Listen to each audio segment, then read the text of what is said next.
الله الرحمن الرحيم الحمد لله الهادي للصواب وأشهد أن لا إله إلا الله الكريم الوهاب وأشهد أن نبينا محمد عبد الله ورسوله الذي أعطى الله الحكمة وفصل الخطاب صلى الله عليه وعلى آله وأصحابه أجمعين ومن أحب سننه إلى يوم الدين. اللهم اغفر لأمة محمد صلى الله عليه وسلم. اللهم تجاوز عن أمة محمد صلى الله عليه وسلم. اللهم إنا نسألك خير ما سألك من نبيك محمد صلى الله عليه وسلم. We praise Allah subhanahu wa ta'ala, Lord, sustainer, creator of the seven heavens and seven earth, and we send salawat and salam upon his beloved Nabi Muhammad sallallahu alaihi wasallam. In addition to this, we ask and pray for Allah's forgiveness and beneficence on the ummah, the community of Muhammad sallallahu alaihi wasallam. Ameen ya Rabbil Alameen. Alhamdulillah, as we celebrate Heritage Day and the month of heritage, we're reminded as a Muslim community where our heritage lies as a community and as a family member. As we look on a micro level, our heritage as family members is grounded in our homes, in the four walls of our houses. And similarly, as a community, as a Muslim community, our heritage is grounded in the four walls of the masjid.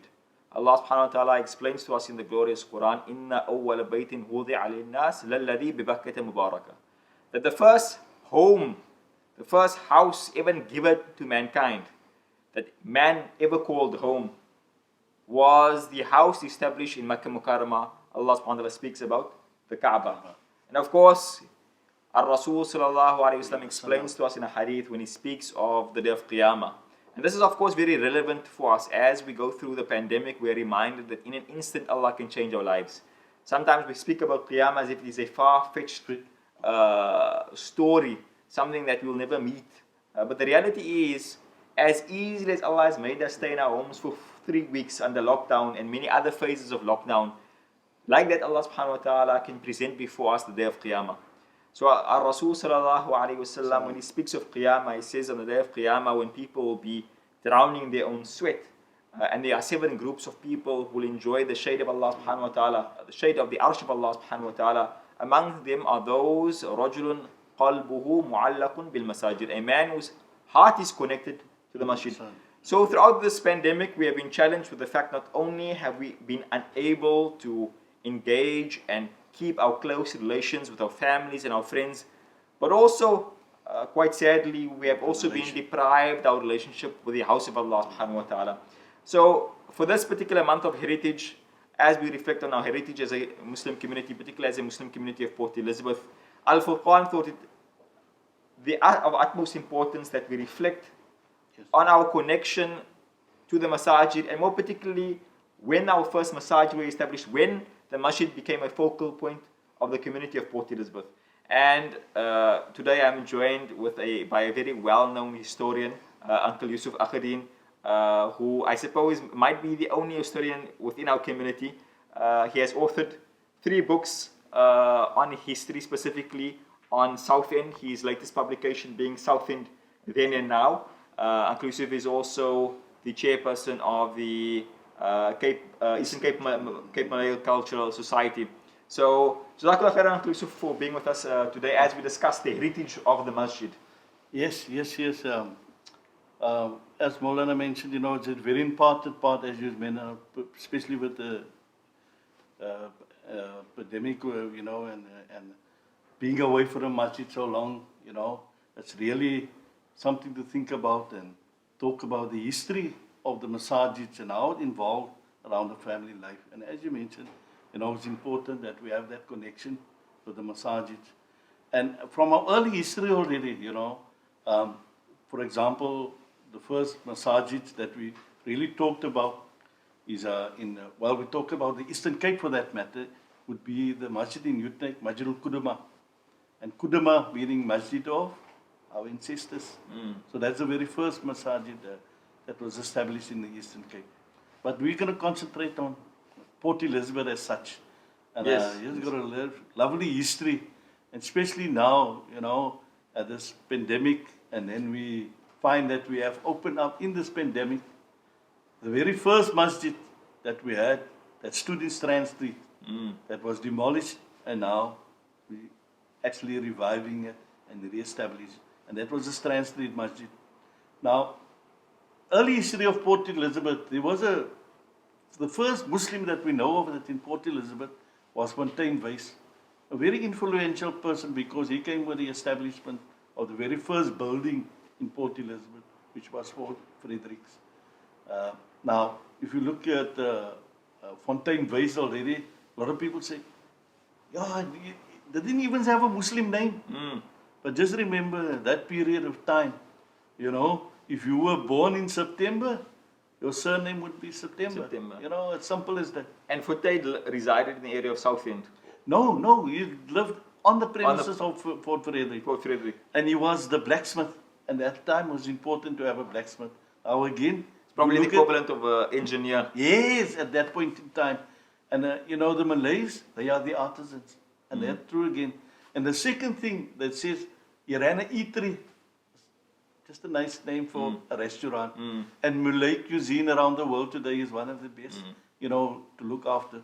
So he was a very important guy in the history of Port Elizabeth.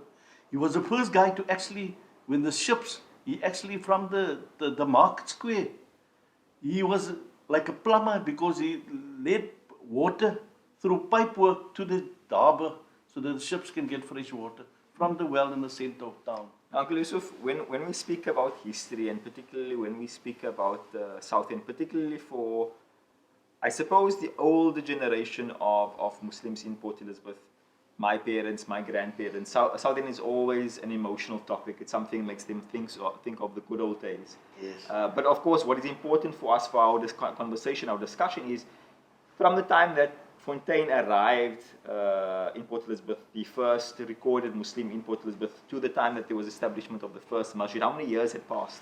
Well, if you look at, although Fontaine Wyse is the very first Muslim in Port Elizabeth, but he wasn't an influent guy. The guys that really made a big difference in Port Elizabeth was the two brothers, Abu Rafi and Abu Sali. Now, the first property of a Muslim was registered already in 1821.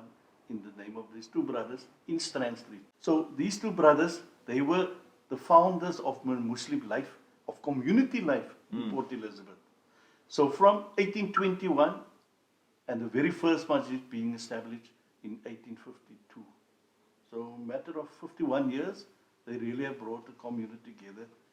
With the growth of the community and the growth of the city, 1860s, 70s was the establishment of Southend, which was, you know, was really a big thing in the life of the Muslim community of Port Elizabeth. Because firstly, it was known as a place across the river, which was the Barkens River. And these two brothers, they were also the first people that wrote to the municipality and asked for a piece of land for a cemetery opposite where the tramway company is today, bus sheds, right across to the very Kubur, the very first one. These two brothers were influential in having that established. So that was Strand Street Masjid, but of course Strand Street was not the first masjid in the Nelson Mandela metropolitan area. Kudama was the first masjid, of course. So we talk about the first community, Muslim community, well, at least known Muslim community was the community around Masjid Kudama. Yes, and early history talking about it was really the first community. And then after that, Port Elizabeth said, and you know, oral history, and I've heard through my mum, them, and it says, you know, your grandfather them used to leave on a Thursday night, Port Elizabeth, to go have Jummah in Masjid Kudama on a Friday. So I think what is important also to note is that Utneg beat PE in something at least at some point. Yes, well, as the community is older. So yes, they used to travel that way. And I think reflecting on the history of these masajid, particularly now, this Heritage Day, this Heritage Month, when we've gone through the pandemic and when we think about the early days of lockdown, hard lockdown, when we were told you can't leave your home, you can't go to the masjid. The fact that the masjids were closed, the masajid were closed, was a very contentious thing, not only in our community, but of course in broader South African community. Yes. And now as we reflect on the heritage of these masajid, it's truly with an appreciation of what we have. As easily as we've had these masajid from the early 1800s, it was taken away from us in a matter of moments through a declaration by the president. And now it's been opened up again. We see level one, more people eventually will be coming to the masjid. But to fast forward from Masjid Kudama to Strand Street Masjid, and you've mentioned Strand Street Masjid being re-established. What led to the demolition of Strand Street Masjid? If you travel from Cape Town by car all the way to Port Elizabeth, I'm just going to mention something quick that's very important, because there's two things that you must note in every dorp or every little town that you come along. There's two things.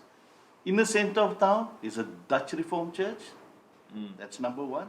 And the second one is a church tree.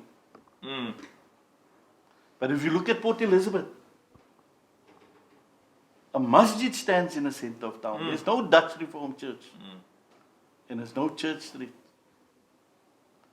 There was St. Mary's Church, and the next was the Masaajid that stood in the center of town. And still today, we find the Grey Street still standing in the center of town. To show that this is where the Muslim community started life in Port Elizabeth. So these two brothers, they really started Muslim life in Port Elizabeth. But as the city grew, people started moving out to the center of town. The businesses started moving in, and the starting of the railways, because their property bordered on Strand Street. Strand Street is basically where the water was. And they were fishermen, but they were also imams, you know. And when the people started moving, community out the center of town and into South End,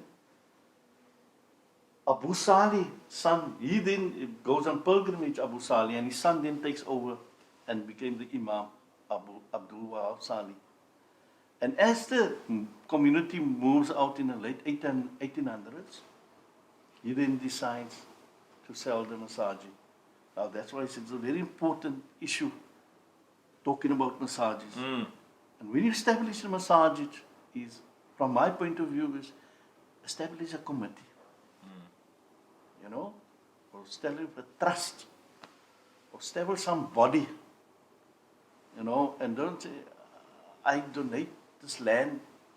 Okay, it's my piece of land, for example, my house, and I say, I want the land, donate this, you can build a Masaajid, yeah, but this property is still registered in my name. So this is what actually happened, because what Abdul Wahab Salih says, it's still in my name, the property. So I can sell it. And there was a lot of hoo-ha about it. But at the end of the day, he actually sold it. But it's got a good ending to that. Of course, yes. Of course, you know, a lot of people say, wow, can't. There was a lot of, you know, can't sell the masjid and that. And then he took the money. And that is the beginning of the Pier Street Masaajid, you know, in South End. A lot of people to say the green mosque, you know, along the freeway, the harbour side. And that's the beginning of that masjid. And he also became the imam, the very first imam of Pier Street Masjid, or Masjidul Aziz, as it is known. You know. So of course there's this connection, and I mean we'll be jumping to Pier Street well in advance of other masajids that were established, but on the point of Strand Street, so the wealth, or rather the proceeds of the sale of Strand Street Masjid eventually became the money that was used to build Pier Street Masjid. And the very imam that was the imam of Strand Street Masjid became an imam in Pier Street Masjid. Be sure to watch our next insert as we follow the early Muslims' journey over the Barkans River to the establishment of the thriving community of South End.